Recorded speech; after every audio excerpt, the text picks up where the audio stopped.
président de la plateforme Aar Lu Ñu Bokk. Alors pour exiger de la justice toute la lumière sur ce scandale à 10 milliards de dollars qui implique Aliou Sall, le frère du président Macky Sall, qui implique aussi Franck Timis, British Petroleum et Petrotim. Mais je dis oui, la justice est saisie du dossier. Mais parallèlement, les citoyens aussi ont le droit de pouvoir dire voici comment est-ce qu'on voudrait que les choses se passent et qu'ils exigent encore de cette justice-là qu'elle fasse son travail en toute indépendance. On est au Sénégal, on sait que la justice sénégalaise, et il y a beaucoup d'hommes et de femmes valeureux qui sont dans notre institution judiciaire, mais le problème c'est l'institution en fait qui est vraiment qui malheureusement il y a une crise de confiance entre l'institution judiciaire et les citoyens. Pas à cause de ceux qui sont dans l'institution, mais parce que le pouvoir exécutif a une mainmise sur cette institution-là. Nous tous dans cette salle, on le sait. Mais cela n'est pas l'objet de notre conférence de presse d'aujourd'hui. On va rester centré sur les objectifs de cette conférence de presse. Merci. Et nous souhaitons la bienvenue à M. Abdoulaye Ndoye du QSEMS qui est venu nous voir, et surtout aussi notre doyen Matar Gueye de l'ONG islamique Jamra. Merci beaucoup. Pour les motifs d'interdiction, il y a menace réelle de trouble à l'ordre public, incitation à la violence à travers des propos irrévérencieux à l'endroit des institutions publiques, risque d'infiltration par des individus mal intentionnés. Voilà, c'est ça. ñuy wax rek ne que Sénégal léegi dañu dem ba nga xam ne dañu ragalloo nit ñi parce que benn arrêté benn décret benn loi constitution moo ko mag moo ko sut donc bu ñu jëlee loo xam ne dafa nekk ci constitution bi ñu jël benn arrêté ne lii day arrêté loo xam ne mi ngi ci constitution bi ba nit ñi di d'accord ne que waaw arrêté mën na dindi loo xam ne mi ngi ci constitution bi mooy ñi ngi jaxase xelu nit ñi. kon mbokk yi ñu ngi leen di gërëm di leen sant ci invitation bi nga xam ne honoré ngeen ko jërë ngeen jëf. Alors aujourd'hui nous sommes à côté de Imam Matar Gueye de l'ONG Jamra qui va nous Imam, vous participez à cette manifestation. Bon, par principe, Jamra a toujours soutenu tout combat allant dans le sens de s'opposer à l'injustice. C'est la raison pour laquelle Jamra soutient sans réserve toute initiative visant à faire la lumière sur les conditions d'attribution de nos concessions pétrolières et gazières, lesquelles ne sont la propriété de personne ni d'aucun clan,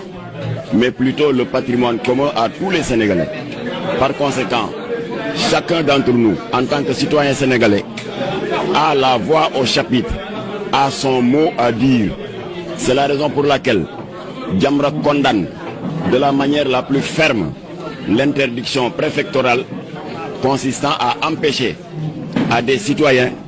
d'exercer leur liberté prévue par la Constitution. Parce que n'oublions pas que l'article 10 de la Constitution, que les Sénégalais ont démocratiquement voté,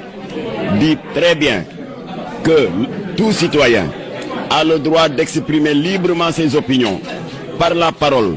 par la plume, par l'image, par la marche pacifique, pourvu que l'exercice de ces droits ne porte atteinte à l'ordre public ou à l'honneur d'autrui. Nous n'avons porté atteinte à l'honneur de personne. Nous n'avons causé de troubles à l'ordre public. Nous considérons par conséquent et nous élevons énergiquement la voix pour dire que cette interdiction est illégale et antidémocratique. D'accord, si wolof rek très rapidement Imam tey jii nii yow tamit ñëw nga rejoindre li nga xamante ne moo di plateforme bi Aar Lu Ñu Bokk. waaw xam nga yàlla dafa dogal dañu nekk ci réew moo xam ne kenn moomu ko nekk ci réew moo xam ne itamit ñëpp fi bokk yem kenn donnu ko ci sa wayjur loola waral nag ñun Jamra ci suñu doxalin dañu yàgg di ŋaññal lépp loo xam ne xeetu injustice la ci suñu doxalin dañu yàgg di ŋaññ lépp loo xam ne xeetu jaay doole la loola waral nag ñun depuis le début bi mouvement bi jógee wax nañu àdduna bi yëpp di ñu dégg ne ànd nañu à 100% ci initiative bii nga xam ne dafay sàkku leeral ku ne sañ nga ko ñoom neewuñu ma Demba sàcc ma Kumba moo sàcc dañu ne lii bëgg nañ mu leer ndax 6 000 milliards du lu tuuti 15 millions de personnes ñoo ko bokk jaadu ñu jël ko jagleel ko benn doomu aadama loolu la ñu bëgg mu leer am nañ ci droit loolu la waral nag Jamra nga xam ne ñëpp gis nañu ne lépp luy injustice ñun mësuñu see ànd ñu daal di jóg woo Imam Kanté ne ko na nga ñu bind ci listu membre plateforme aar lu ñu bokk. alors moo tax nag léegi bi ñu yégee lii préfet jël comme décision man dama jël sama téléphone woo préfet ne ko dégg nañu ne da nga interdire affaire bi